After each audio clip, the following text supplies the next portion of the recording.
저는 성경을 읽으면서 부럽다 하는 그런 말씀들이 있습니다.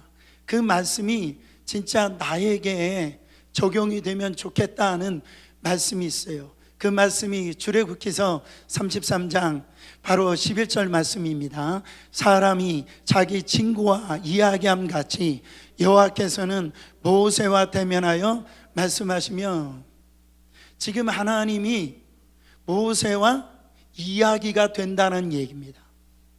하나님하고 창조주가 피조물인 모세하고 대화가 된다라는 얘기예요.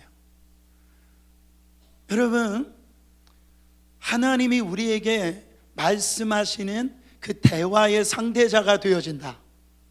이게 얼마나 큰 축복입니까? 우리가 하나님하고 대화가 안 되는 분들이 참 많아요. 왜? 하나님의 본심을 알지 못해가지고. 오늘 나오는 성경에 이 인물인 이 다윗도요, 하나님의 마음을 알았던 사람, 하나님의 본심을 알았던 사람이에요. 그래서 다윗을 향하여 내 마음에 합한 자라 그랬어요. 사랑하는 성도 여러분, 정말로요, 그가 살아갈 이유가 뭐냐? 다윗은 시편의 모든 장수를 볼 때 하나님의 마음을 꿰뚫어 나는 하나님의 기쁨이 되길 원합니다. 하나님을 영화롭게 하길 원합니다. 그것이 다윗의 삶의 고백이었다라는 거죠. 오늘 우리 예배를 드리는 저와 여러분들의 고백이 하나님을 기쁘시게 하고 하나님을 영화스럽게 하는 하나님의 마음을 꿰뚫는 저와 여러분 되시기를 예수 그리스도 이름으로 축원합니다. 여러분, 이 사무엘 7장은 바로 놀라운 이 언약이 선포되어지고 있는데, 이 언약을 다윗 언약이라고 합니다. 이 다윗의 언약은 바로 이 아브라함의 언약처럼 창세기 12장과 15장에 이 언약이 나오는데, 이 언약은 바로 누구를 통해서 성취가 되어지냐면 예수 그리스도를 통하여 이 언약이 성취가 되어집니다. 그래서 마태복음 1장 1절에 가보면 아브라함과 다윗의 자손 세계라 하시면서 그것이 예수 그리스도의 세계라고 바로 말씀하고 있어요.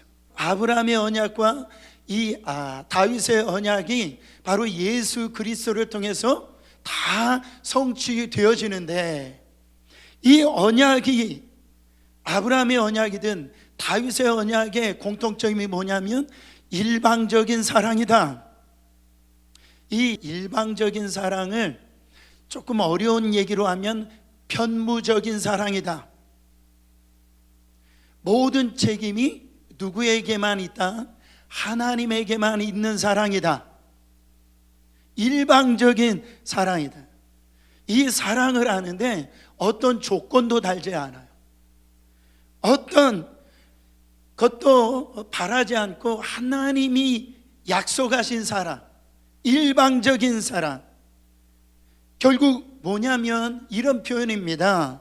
네가 나를 사랑하지 않아도 나는 너를 사랑한다라는, 네가 나를 떠난다 할지라도 나는 너를 떠나지 않는다라는 거예요. 네가 나의 약속을 지키지 않는다 할지라도 내가 약속을 지키겠다라는 거예요. 내가 너를 포기하지 않는다라는 거예요. 네가 나를 기억하지 않을지라도 내가 너를 기억하겠다. 편무적인 사랑이에요.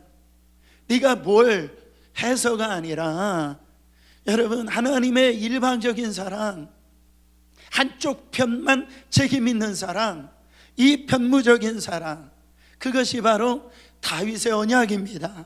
축복의 선포예요. 사랑하는 성도 여러분, 이런 말씀이 오늘 나오고 있어요. 이 다윗을 향한 이 언약적인 사랑을 바로 5절부터 7절에 나오는데 뭐라고 말씀하시냐면, 내가 내 이름을 존귀하게 하고 내가 내 집을 이루고 너의 나라를 견고하게 하고 너의 자손을 결코 버리지 않을 것이며, 네가 범죄할지라도 왕권을 절대로 다른 곳으로 옮기지 아니하리라, 이런 얘기입니다. 근데 여러분, 이 말씀을 우리가 히브리어로 읽어보면요, 동사가 23개로 이루어져 있어요. 근데 주어는 1인칭으로 되어져 있어요. 동사는 23개로 되어져 있는데 주어는 한 분이라는 거예요. 누가 그렇게 하시겠다라는 거예요. 하나님이 그렇게 하시겠다라는 거예요. 네가 뭘 해도 상관이 없다라는 거예요. 나는 이미 결정했다라는 거예요. 너를 사랑하기로 네가 어떤 거와 상관없이 나는 할 거고, 나는 할 거고, 나는 이렇게 할 것이다. 주어가 하나님이라는 거예요. 내가 너를 사랑한다라는 거예요. 내가 너를 지킬 것이라는 거예요. 내가 너를 아름답게 할 거라는 거예요. 너의 이름을 존귀하게 할 것이라는 거예요. 너의 자손을 내가 지켜줄 것이라는 거예요. 이 너의 왕권을 다른 사람에게 빼앗기지 않게 할 것이라는 거예요. 이것이 다윗의 언약입니다. 아브라함도 마찬가지죠. 본토 친척 아비집을 떠나 내가 지시할 땅으로 가라. 그렇게 어느 날 갑자기 주님이 아브라함에게 찾아오신 거예요. 하나님이 그러면서, 야 아브라함아, 하늘을 봐라. 저 별들 많지? 너의 자손 저 별들처럼 내가 만들어줄게. 저 바다의 모래알을 봐라. 내가 너의 자손을 저와 같이처럼 내가 많게 해줄게. 네가 말하는 대로 내가 복을 줄 것이다. 내가 너를 복의 통로로 삼아 주실 것이다. 열방이 너로 인하여 복을 받을 것이다. 어떤 조건을 달지 않아요. 여러분, 시내산에서 이스라엘 백성에게 모세의 그 계약, 언약을 체결합니다. 그 계약은 조건이에요. 네가 내 말에 이렇게 순종을 하면 내가 이렇게 축복해 줄 거야. 이 계명을 지켜야 내가 너에게 복을 줄 거야. 그런데 그렇게 쭉 나가는데 오늘 말씀에 보면은요, 이 사무엘 7장 전체를 읽어보면 하나님의 축복이 그냥 쭉쭉 나가는 거예요. 어떤 조건이 없어요. 여러분, 인간적으로 보면 다윗도 적지 않게 하나님을 실망시켜 드렸고 실패한 인생을 살았어요. 그럼에도 불구하고 하나님께서 다윗을 향해서 내가 너를 보면 마음에 든다, 이런 말씀을 하세요. 도대체 다윗이 어떤 모습이 이 하나님의 마음을 움직이셨을까? 일방적인 이 편무적인 그 사랑을 이 다윗에게 허락하여 주셨을까? 여러분, 오늘 말씀에 읽어보면 딱 한 가지가 보이더라고요. 그게 바로 뭐냐면, 따라합니다. 하나님의 마음을 감동시켰기 때문이다. 다윗이 하나님을 감동시켰다, 이 말은 좀 더 깊게 들어가면 하나님의 마음을 감동시켰기 때문에 그래요. 자, 우선 1절 말씀 다시 한번 읽겠습니다. 여호와께서 사방의 모든 대적을 파하사 왕으로 궁에 평안히 거하게 하신 때에. 여러분, 다윗은요 이제 평안할 때, 자기가 생각했던 모든 것 뜻대로 다 되어졌을 때에, 그때 그 평안에 빠지지 않고 그 성공에 취하지 아니하고 누구를 기억했답니까? 하나님을 기억했다라는 거예요. 이런 은혜가 누구에게 왔냐라는 거예요. 이 축복이, 나의 평안이 누구로부터 왔냐라는 거예요. 바로 내가 어떻게 이렇게 행복할 수 있지? 그것은 바로 하나님이 나에게 은혜를 주셨구나, 하나님을 기억했다라는 거예요. 여러분, 얼마나 귀한 모습입니까? 정말 아름다운 신앙의 모습을 갖고 있는 분들을 보면요, 다 이래요. 바로 가장 좋은 것이 있을 때, 잘 성공되어졌을 때, 뭔가 이루어졌을 때, 그때 반드시 뭐예요? 하나님을 생각합니다. 이거 하나님이 주셨다라는 거예요. 하나님이 허락해 주셨다라는 거예요. 근데 교만한 사람들을 보면 다 지가 했대. 자기가 잘해서 했다라는. 그것보다 더 나쁜 건 뭐냐면요, 말로는 하나님 했다라고 하면서 속으로는 자기가 했다라고 하는 그 위선적인 신앙. 이게 정말 무서운 겁니다. 다윗은 진짜 다 하나님이 해주셨다라고, 이것은 다 하나님의 은혜라고 그가 고백을 하는 거예요. 2절 말씀을 보면 더 알 수가 있습니다. 왕이 선지자 나단에게 이르되 볼지어다 나는 백향목 궁에 거하거늘 하나님의 궤는 휘장 가운데 있도다. 이제는 태평성대가 와 있습니다. 통일 왕국의 왕이 되었어요. 우여곡절이 있었지만 그는 통일 왕국의 이제 왕이 되어졌습니다.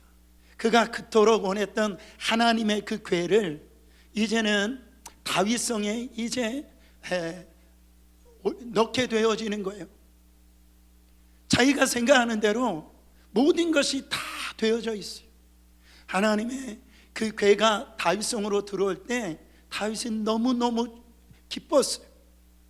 너무너무 이것이 기뻐서 막 춤을 추는데 이 바지가 내려갈 정도로 누구가 보든 상관없이 너무 기뻤어요.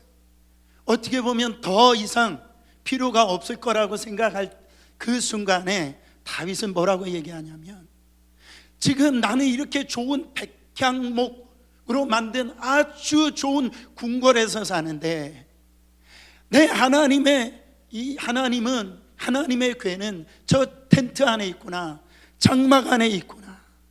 좀처럼 보기 힘든 인간이 하나님을 향한 배려가 나옵니다. 호의가 나오는 거예요. 그래서 이 다윗이 나단 선지자를 불러가지고 그렇게 얘기를 하는 거예요.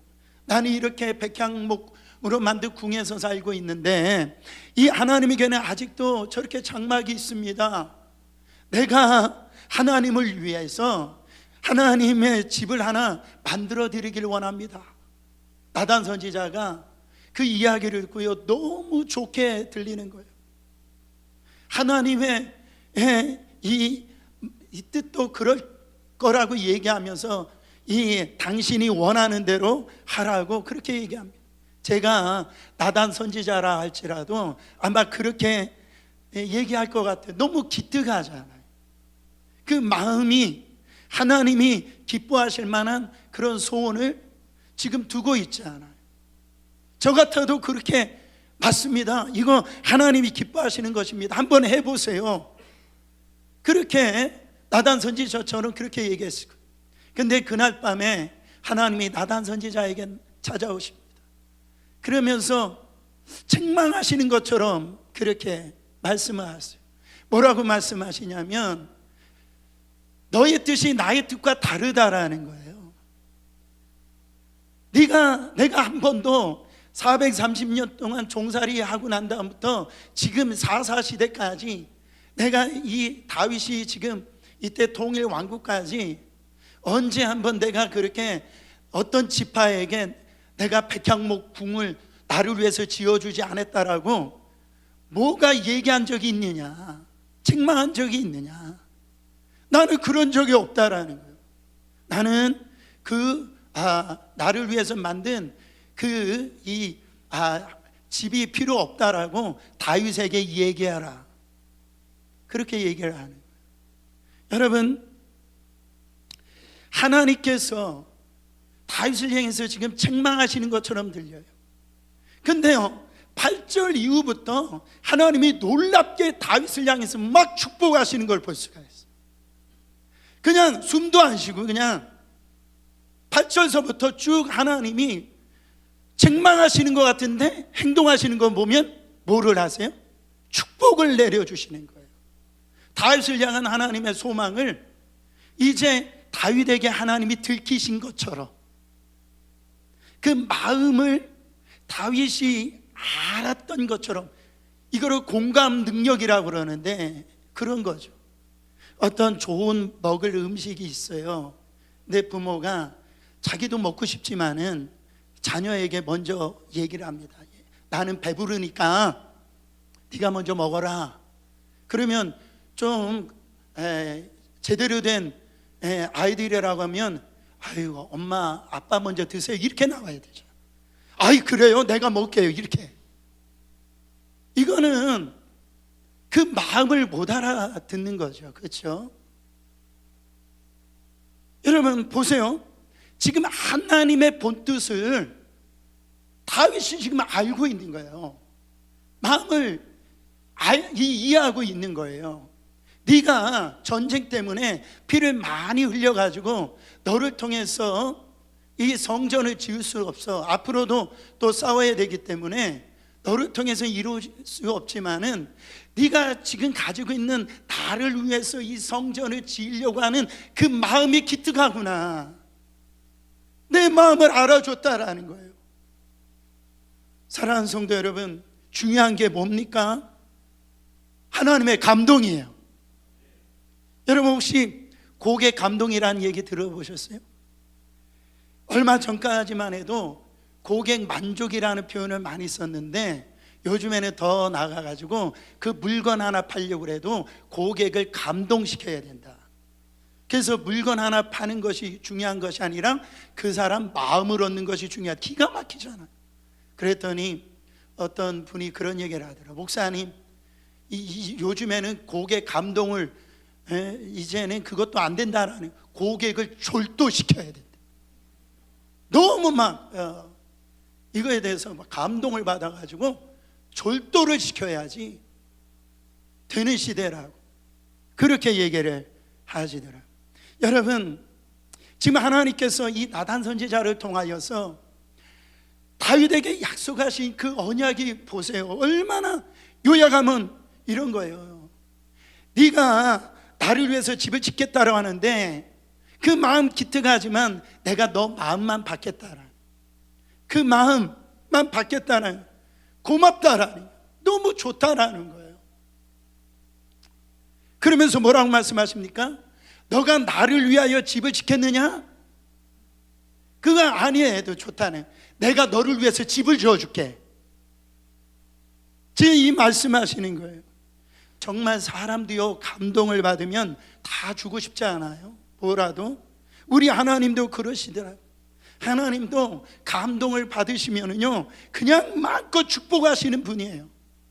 여러분 우리가 그걸 아셔야 될 줄 믿습니다. 다윗에게 정말 하나님이 감동받으시니까 어떤 축복을 마음껏 해주셨어요? 첫 번째 보면 다윗의 이름을 존귀한 이름으로 만들어 주셨어요. 8절 말씀 보세요. 네가 어디를 가든지 내가 너와 함께 있어 내 모든 대적을 내 앞에서 멸하였은즉 세상에서 존귀한 자 이름 같은 이름을 내게 만들어 주리라. 기독교 역사상 수많은 이름이 오고 가고 있지만 다윗처럼 하나님께서 그 이름을 존귀하게 만들어 주신 게 없어요. 이스라엘이 지금 이제 지금 전쟁 가운데 지금 들어가고 있는데 이스라엘 국기가 다윗별 국기입니다. 그리고 어떤 메시아의 어떤 능력을 원할 때 병이 있든지 어떤 자기의 소원을 가지고 하나님 앞에 기도할 때 뭐라고 기도하냐면 다윗의 자손 예수여 이렇게 기도하는. 마지막 때 우리 주님이 재림하실 때에 그때 그 재림 주를 선포할 때 뭐라고 얘기합니까?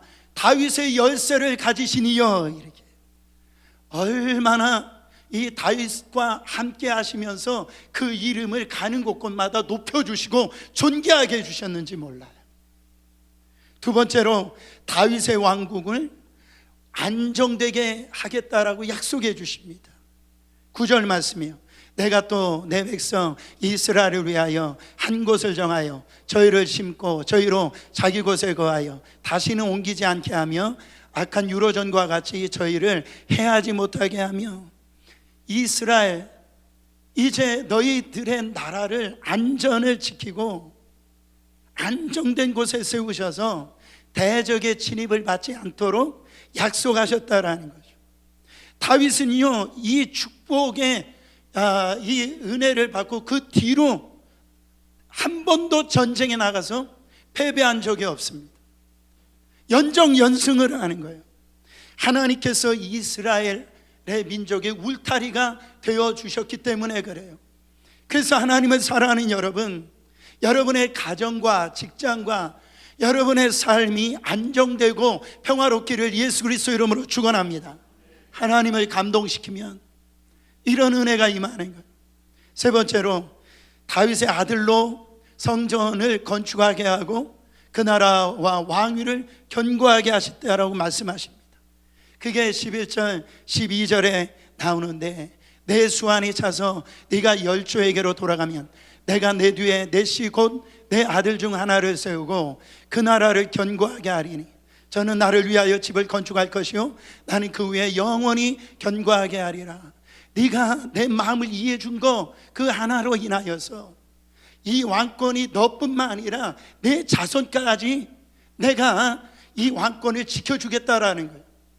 부모의 그 신앙, 제대로 된 신앙 하나로 인하여 자손의 복을 갖다가 하나님께서 약속해 주는 걸 볼 수가 있습니다.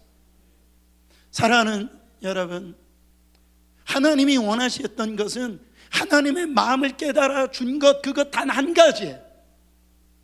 그 본심을 이해해 준 것 그거 하나예요. 하나님이 그것으로 인하여 감동을 하시니까 이런 복을 내리신 걸 볼 수가 있어요. 여러분, 신약 성경에 보면 이 주님이 감동하시는 부분이 나오잖아요. 그 수로보니게의 여인을 보세요. 그는 가나안인 여인입니다. 이방인 여인이에요. 근데 자기 딸이 귀신에 들린 거예요. 그래서 주님 앞에 나와서, 주님, 내 딸이 귀신 들렸습니다. 흉악한 귀신에 들렸습니다. 고쳐달라고 그러니까 자녀의 떡을, 주님의 말씀이 뭡니까? 자녀의 떡을 개들에게 주는 법이 없다. 굉장히 모욕적인 단어를 쓰시는 거예요. 그때 이 수로보니게아 여인이 거기에서 낙심하지 않고 뭐라고 얘기합니까? 주님, 맞습니다. 그러나 개들도 이 떡에서 떨어지는 부스러기를 먹나이다. 주님이요, 감동을 먹으신 거예요. 그때 주님이 너의 믿음이 크도다. 즉시로 이 귀신 들렸던 딸이 나음을 얻었어요. 하나님의 마음을 움직인 거죠. 여러분, 이방인 백부장 보세요. 그는요, 자기 아들의 병을 고쳐달라는 것도 아니었어요. 그 당시에 종은 생사 여탈권이 주인에게 있었어요. 지금 이 자기 아들도 아니고 종이 지금 중환병에 걸려 있어가지고 그 병을 고쳐달라고 예수님 앞에 나온 거예요. 와, 주님이 그 모습을 보고 감동을 받으시고, 내가 고쳐주기 위해서 너희 집에 가리라, 그렇게 말씀하십니다. 근데 그 다음 말에 주님의 마음을 감동시키는 거예요. 주님, 오실 필요가 없다라는 거예요. 나도 수화를 거느리는 사람인데 내가 이렇게 하라면 저들도 저렇게 하고 또 저렇게 하면 저들도 저렇게 합니다.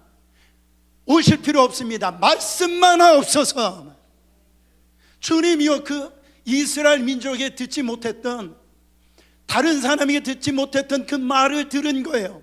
주님이 듣고 싶은 이 마음을 그들의 그 고백을 통해서 들은 거예요. 그때 어떻게 됩니까? 그 종의 중환병이 즉시로 나은 걸 볼 수가 있어요. 사랑하는 성도 여러분, 우리가 하나님 앞에 주님의 마음을 감동시키면 하나님의 축복을 감당할 수 없도록 우리가 받는다니까. 저는 그거를 믿습니다. 이게 성경적인 원리예요. 하나님은 가만히 안 계세요. 하나님의 마음을 아는 자를 하나님께 어떻게 해서 가만히 두시겠어요? 저는 우리 신앙이 다른 어떤 것보다도 이렇게 하나님을 감동시키는 그런 신앙생활 하기를 예수 그리스도 이름으로 축원합니다. 제가 이 부분을 묵상하다가 참 놀라운 은혜를 받았는데, 그 본문이 어디냐면 마르다와 마리아의 사건입니다.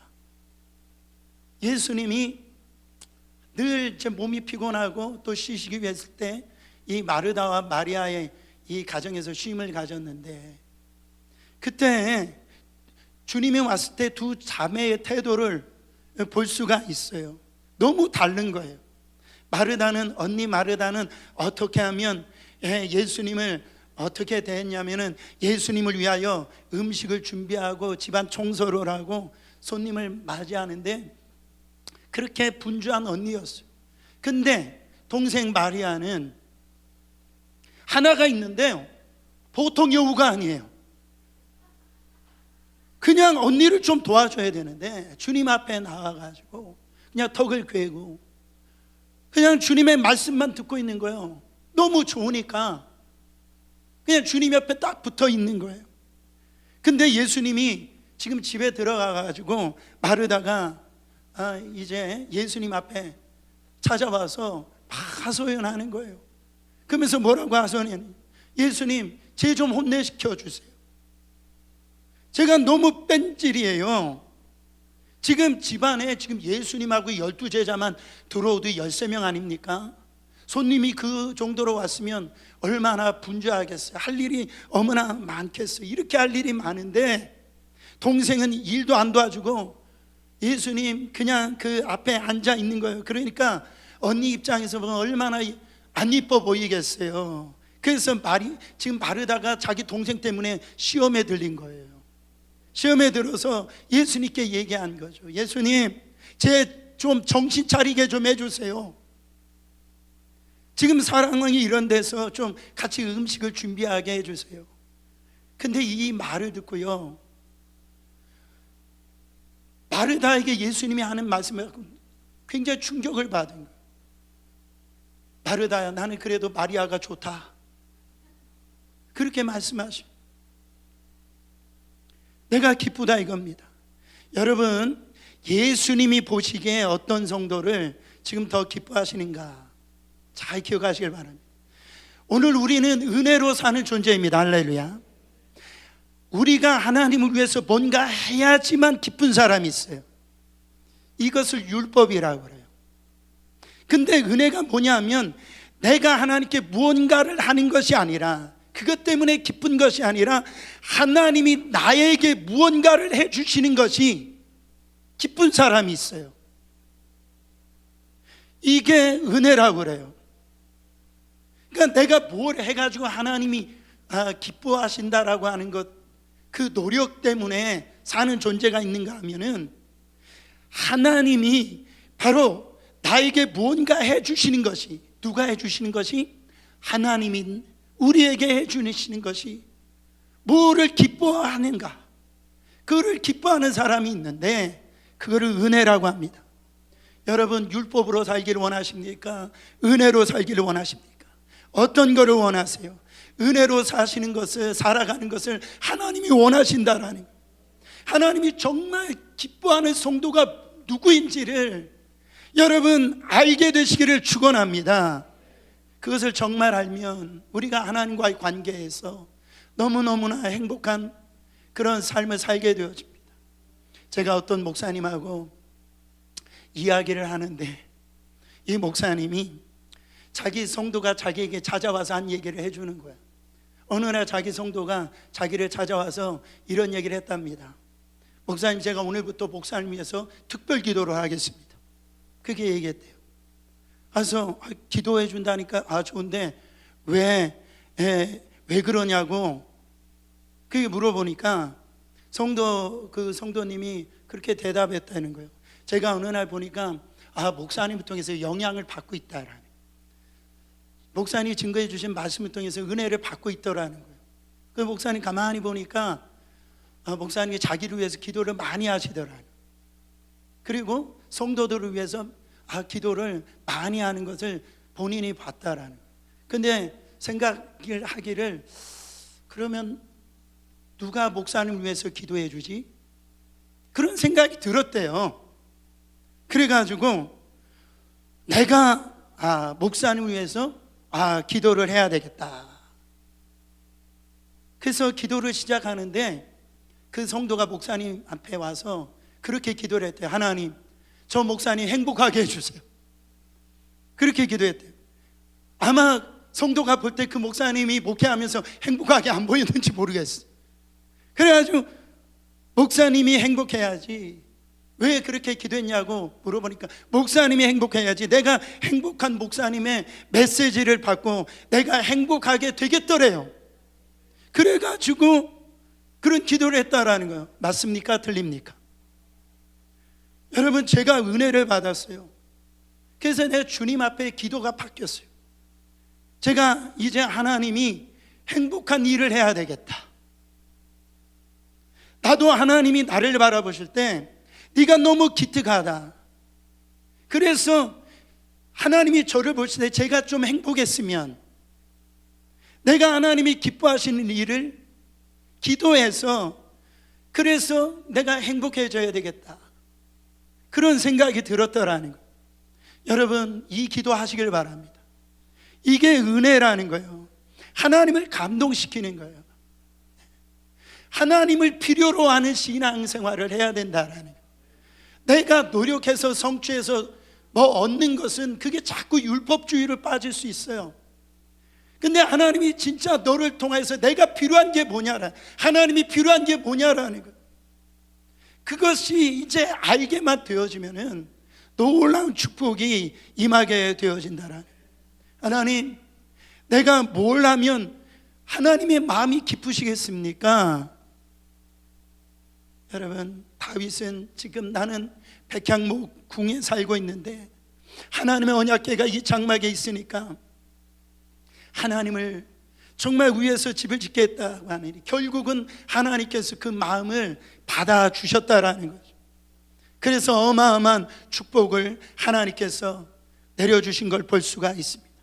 여러분, 하나님을 감동시키면 내가 상상할 수 없는, 아니 내가 기도했던 것보다 더 많은 것들이 우리 안에 하나님의 복으로 임할 줄 믿습니다.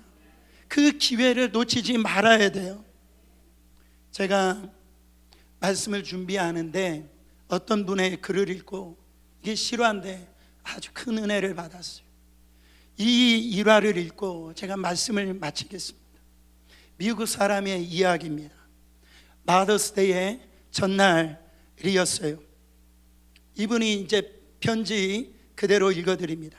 얼마 전에 나는 아내가 아닌 다른 여인을 만나러 갔다. 실은 내 아내의 권유였다.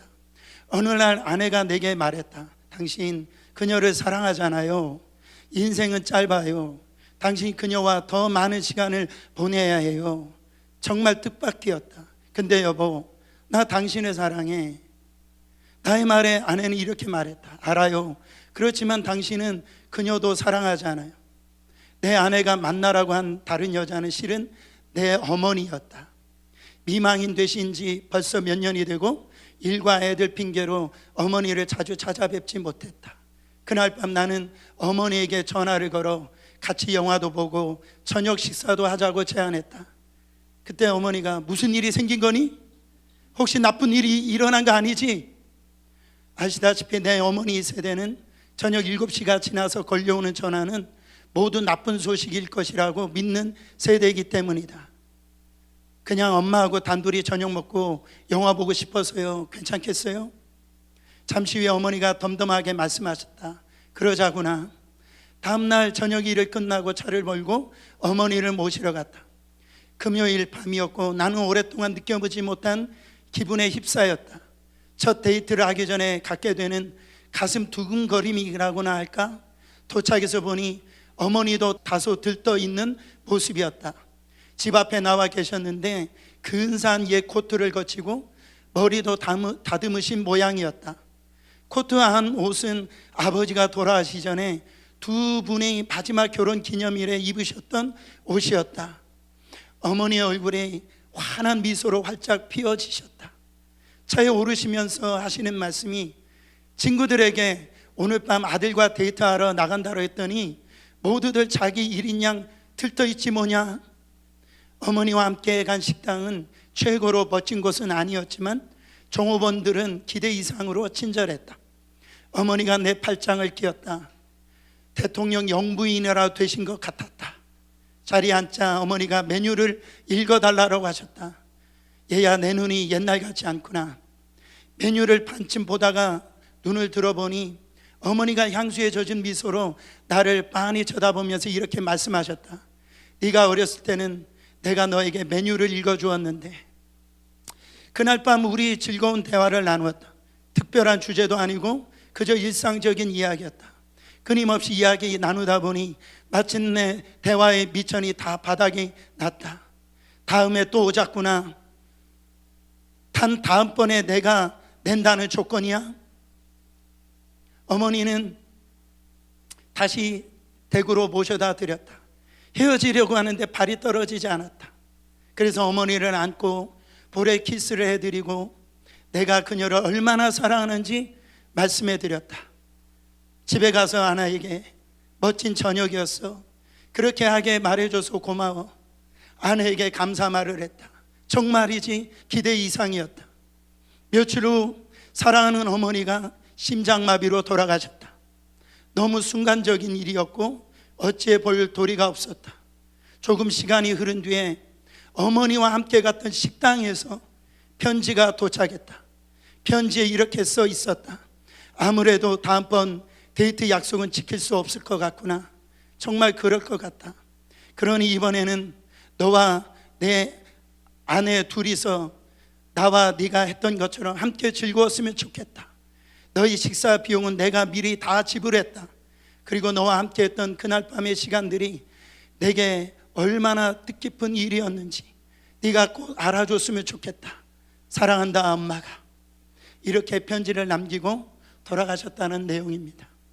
여러분, 하나님을 감동시킬 수 있는 기회가 그렇게 많지 않다라는 거죠.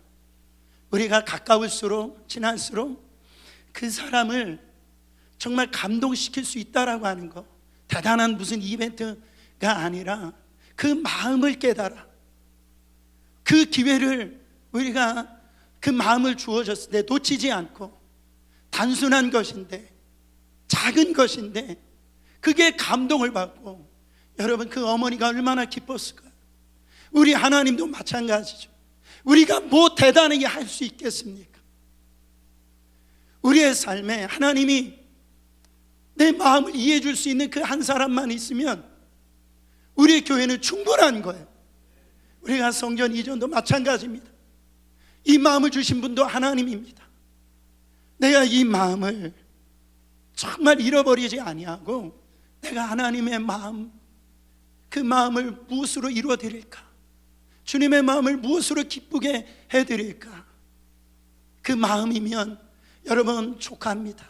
하나님이 여러분에게 상상할 수 없는 축복을 더하여 주실 줄 믿습니다.